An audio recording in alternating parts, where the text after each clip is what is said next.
Hey there, I'm Robert Kennedy III, RK3, that's me. I'm a speaker, an author, and a trainer. I work with organizations on leadership and communication. Now, when I talk about communication and public speaking in particular, people think that I'm talking about speaking from the stage only, or in front of a lectern, or in front of a room, in front of a podium.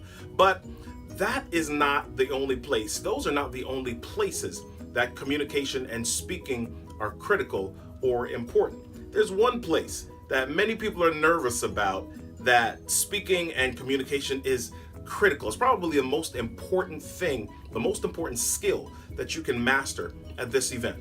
And that is a networking situation, a networking event. What are the things that you say? What are the things that you do? How can you communicate in those situations with charisma?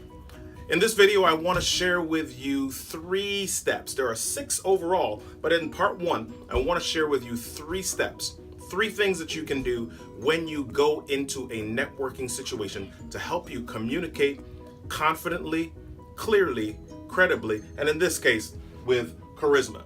So let's look at the first one. The first thing that you can do is introduce yourself with purpose. Introduce yourself with purpose. Walk up, say, hey, I'm Robert. I know you're having a conversation. I don't mean to interrupt, but I came here tonight and I wanted to meet 5 really interesting people. My name's Robert. If you have something interesting to share, I'd love to hear it. Let's talk about it. Make sure that when you meet someone, that you really get a nugget about them that's going to help you remember who they are, and that you share that with them about yourself also. Step number 2. Initiate conversation. Initiate conversation. A lot of times people wait until others come up to them and start the conversation with that dreaded statement, so what do? Boring, right? So what you can do is start the conversation yourself. Initiate the conversation. Come to that event prepared with some interesting questions.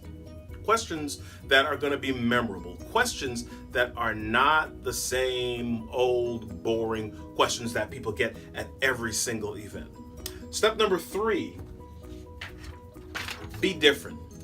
What is the thing that is going to cause them to remember you? Is it your clothing? Is it your energy? Is it the bright red shoes that you happen to be wearing that night? What is the thing that is going to cause people to remember you? Probably not going to be your business card. It's going to be the charisma. It's going to be the personality that you displayed. It's going to be the communication that you created. It's going to be the way that you made them feel.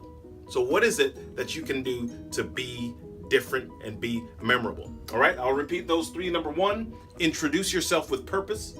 Number 2, initiate a conversation. And number 3, be different. Look for the second part of this series, step numbers 4, 5, and 6. Subscribe to this channel and join me in the Speak Right Now community on Facebook. I'm Robert Kennedy III, RK3, that's me, and I'll see you there.